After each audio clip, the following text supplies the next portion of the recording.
Başlayaq dərsimizə. Deməli, ədədlər nədir? Ədəd anlayışı nə deməkdir ümumiyyətlə? Biz bilirik ki, riyaziyyatda 10 dənə rəqəm var və bu rəqəmlərin vasitəsilə biz ədədləri yaradırıq. Ədədlər müxtəlif çoxluqlara aid olur, natural ədədlər çoxluğu var, tam ədədlər çoxluğu var və s. Amma biz ibtidai siniflərdə sadəcə natural ədədlər çoxluğunun üzərində işləyəcəyik. Natural ədədlər çoxluğu deyərkən, yəni bura sıfır daxil deyil, əşyaları sayarkən istifadə etdiyimiz ədədlər natural ədədlər çoxluğuna daxildir. Yəni, biz əşyaları sayarkən, tutaq ki, bir kitab sayırıq, dəftər sayırıq və yaxud da hər hansısa bir başqa bir əşyanı sayırıqsa, biz artıq birdən başlayıb saymağa başlayırıq, düzdürmü? Bir kitab, iki kitab, heç vaxt sıfır kitabdan başlayıb saymırıq. Ona görə də biz deyirik ki, natural ədədlər çoxluğu əşyaları sayarkən istifadə olunur və natural ədədlər çoxluğunda ən kiçik ədəd 1-dir.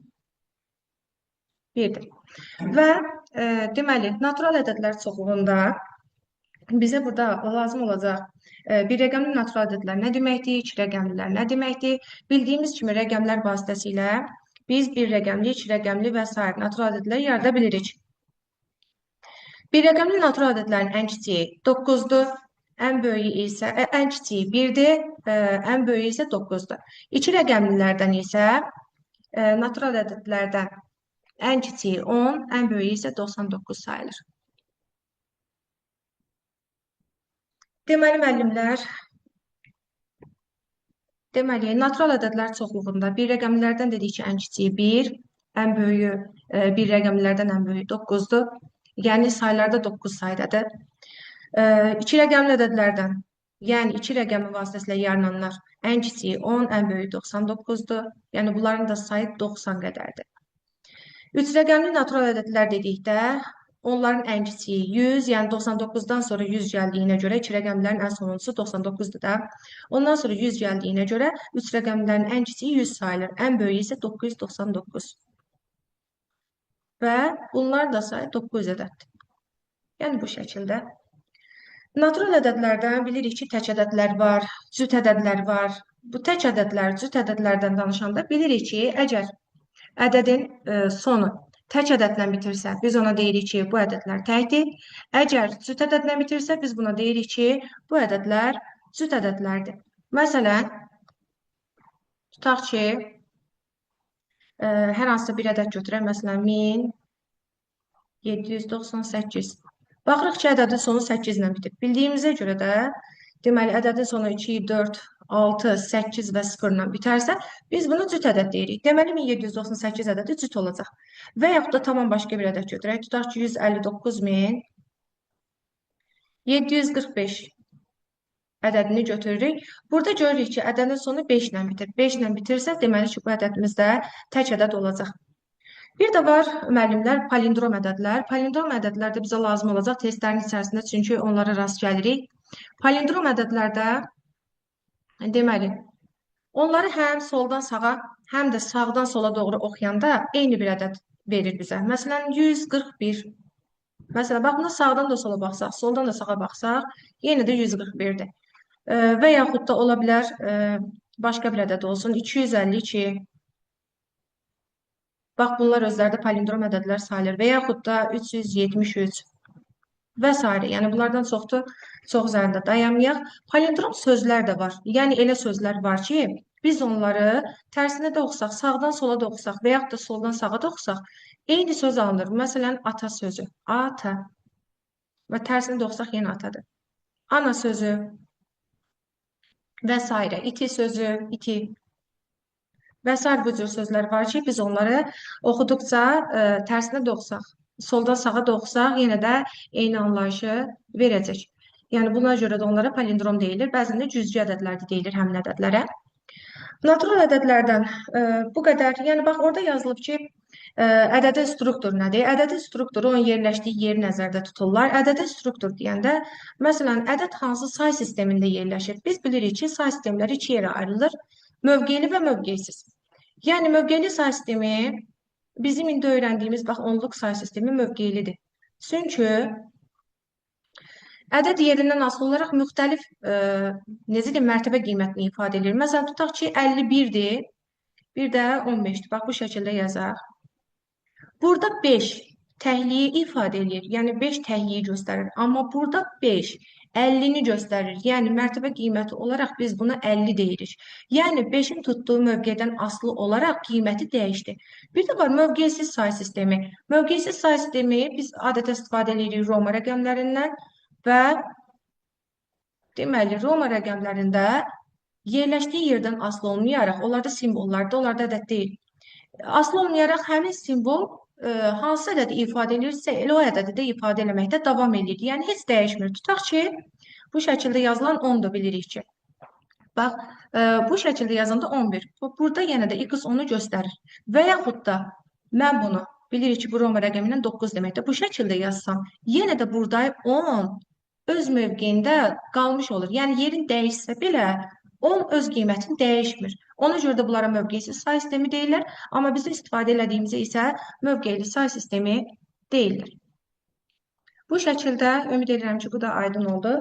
Bax, başqa orada ədədlər arasında münasibətlər deyib. Ədədlər arasında münasibətlər bizim adi öyrəndiyimiz müqayisə, sonra ədəd oxu üzərində qonşu ədədlərin tapılması, ədədlərin üzərində müxtəlif əməllərin yerinə yetirilməsi, çoxluqlara aid olması, bunlar hamısı ədədlər arasındakı münasibətlərə aiddir.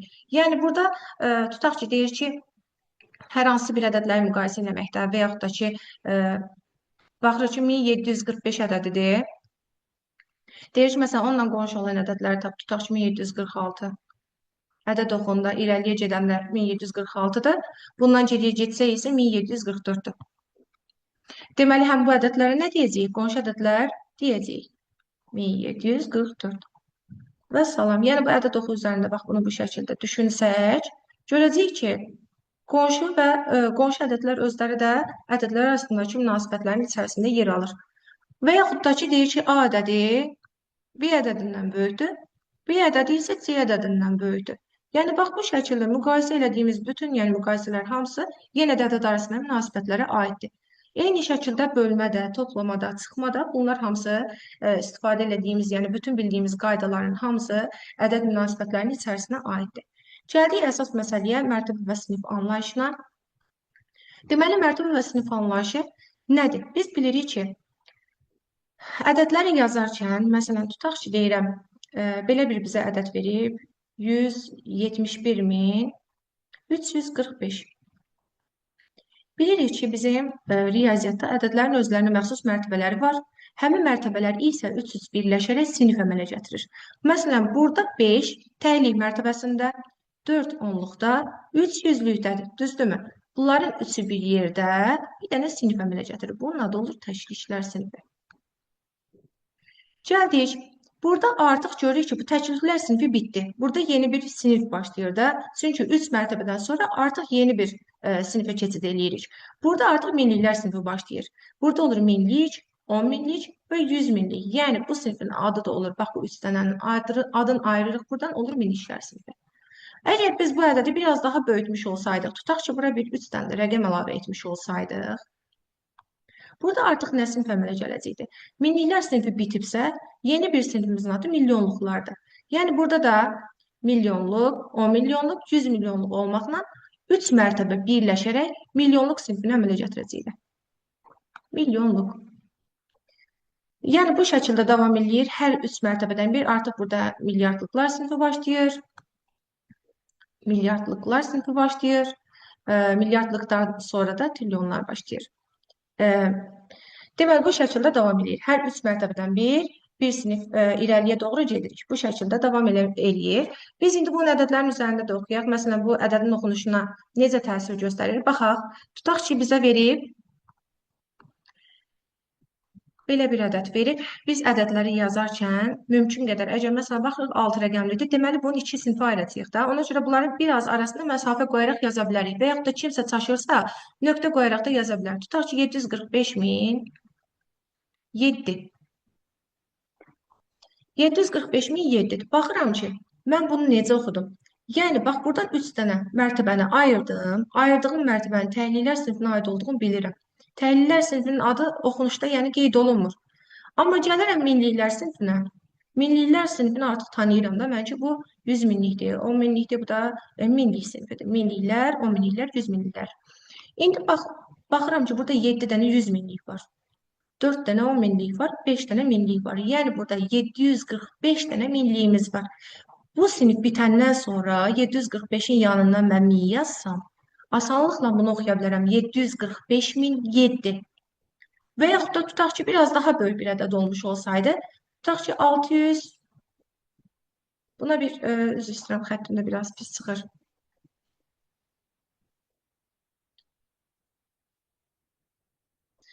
Tutaq ki, burada başqa bir ədəd də əlavə eləmiş olsaydı, 102 tutaq ki, buna əlavə elədik və bunu oxumağa çalışıram ki, bunu necə oxuyum?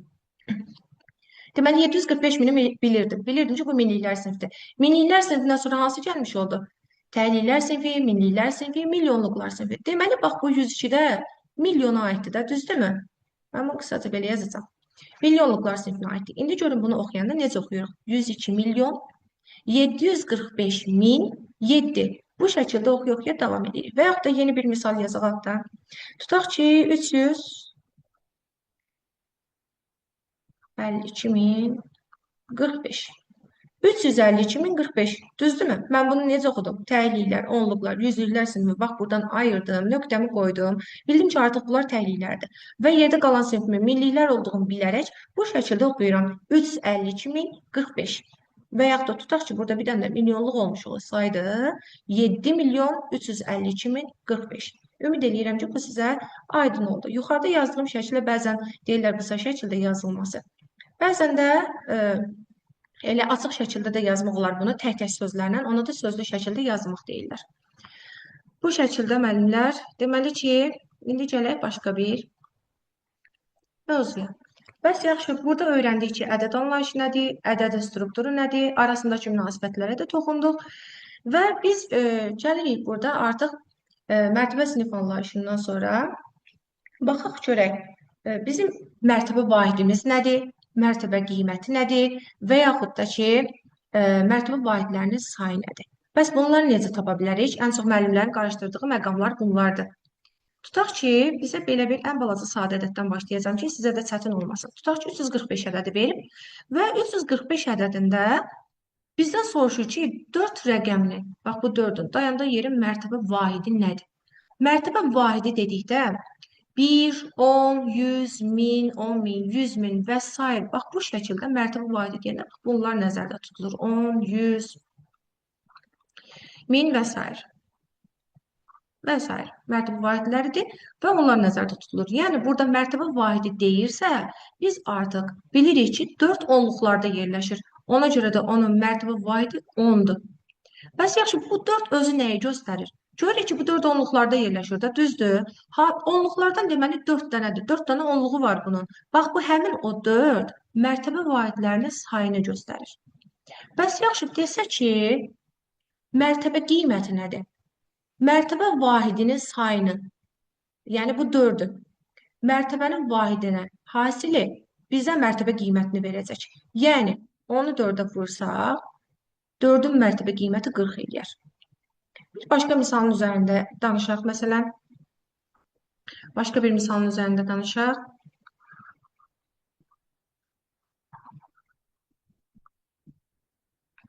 Tutaq ki, tamam başqa bir ədəd olsun. 5076 belə bir ədəd verib. 5076 ədədində bizdən istəyir ki, bu 5-in mərtəbə qiymətini tapaq. Mərtəbə qiymətini taparkən biz düşünürük ki, bax bu 5 hansı mərtəbədə dayanıb? Saya gedirəm. Təhlik, onluq, yüzlük, minlik.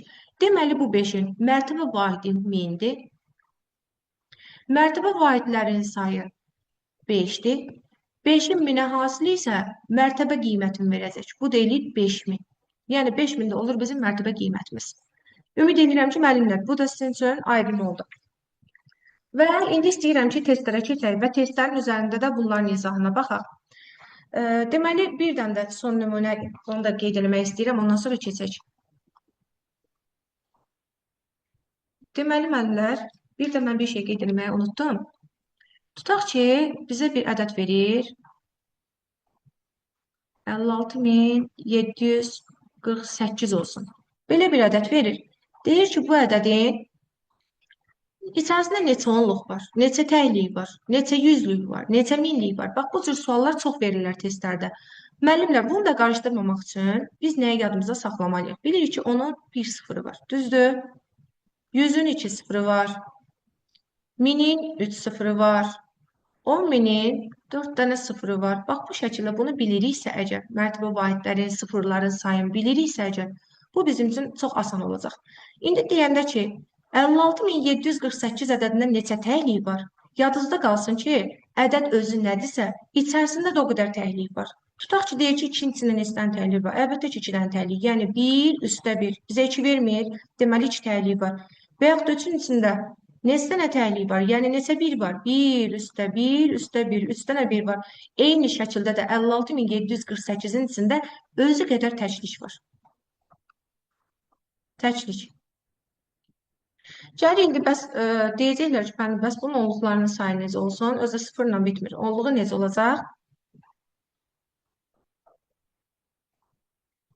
Deməli, onluqların sayını tapmaq üçün gəlirəm bu 56748 ədədini yenidən yazıram ki, sizə qarşılıq olmasın. Deməli, onun bir sıfırı var axı. Bu 8 ədədini buradan silsəm, yerdə qalan, bax, bu nə ədəddirsə, yəni 5674 sayda onluğu olmuş olur. Yəni yazıram bura 5674 nə olacaq? Onluq. Bəs desəydi ki, yüzlüklərin sayını tap, yenə həmin ədədi yazardım. 56748 və yüzlüklərin sayını tapanda 100-ün neçə sıfırı var? 1, 2, 0, düzdür. Gələrdim, bax, buradan o 2 ədədi yox eləyərdim. Yerdə qalardı 567. Deməli, neçə yüzlük olmuş oldu?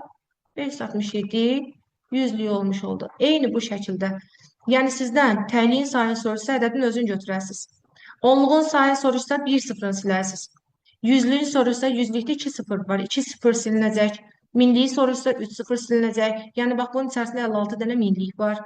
6-nı silsək, artıq 10 minliklərinin sayını tapmış olarıq. Çünki 10 minin 4 dənə sıfırı var. Və yerdə qalan 5 bizə 10 minliklər sayını verir ki, 5 dənə 10 minlik var. Vəssalam, bu qədər. Yəni, dərsimizin əslində mövzusu çox da çətin deyil. Müəllimlərin çoxsunu da bildiyi şeylərdir. İstəyirəm ki, testlərimizə keçək.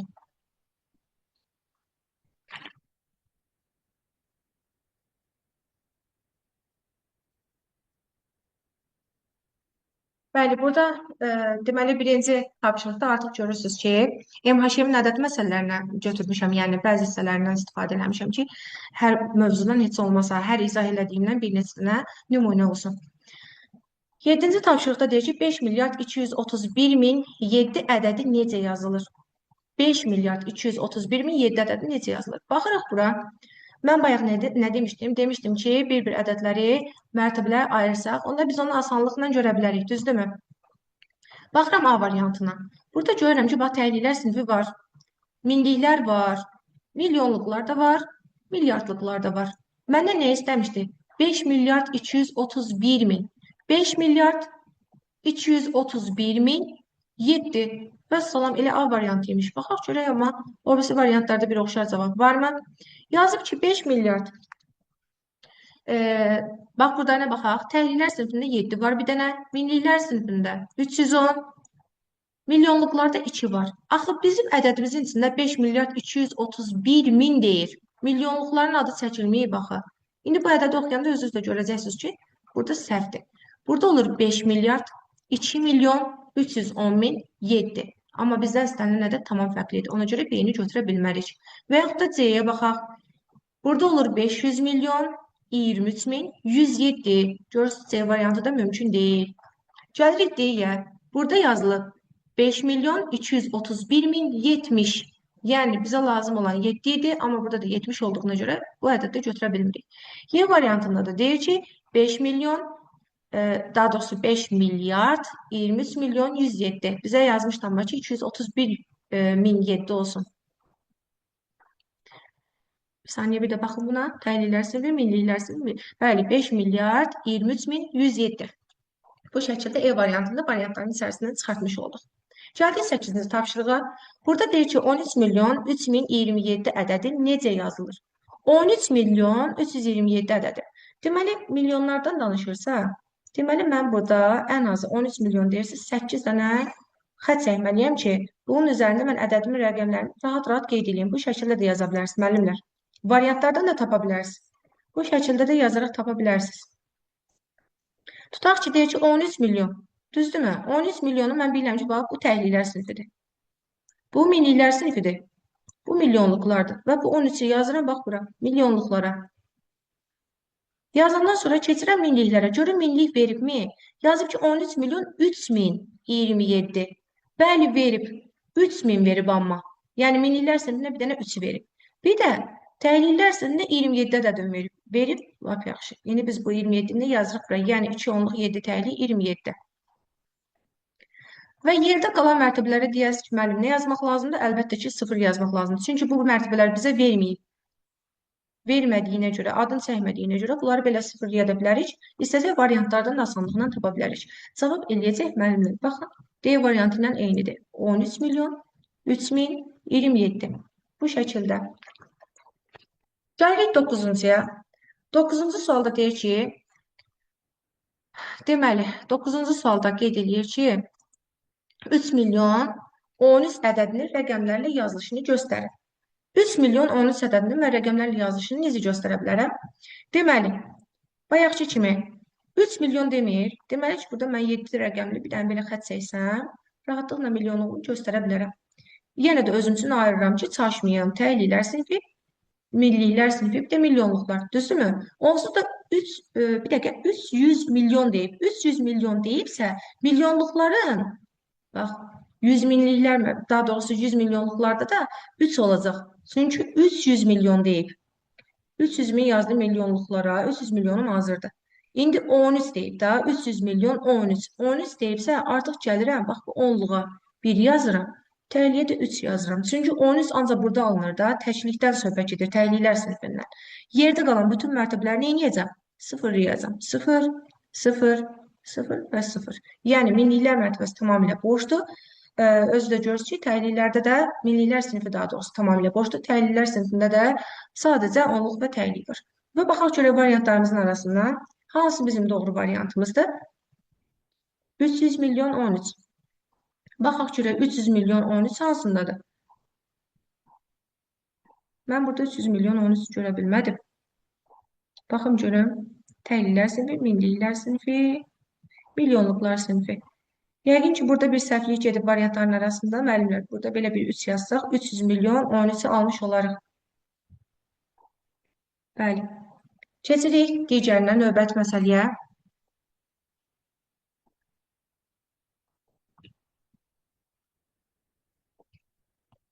Yazıb ki, onda 72 milyard 52 milyon 129 tam %65 ədədinin rəqəmlərlə yazılışını göstərin deyir.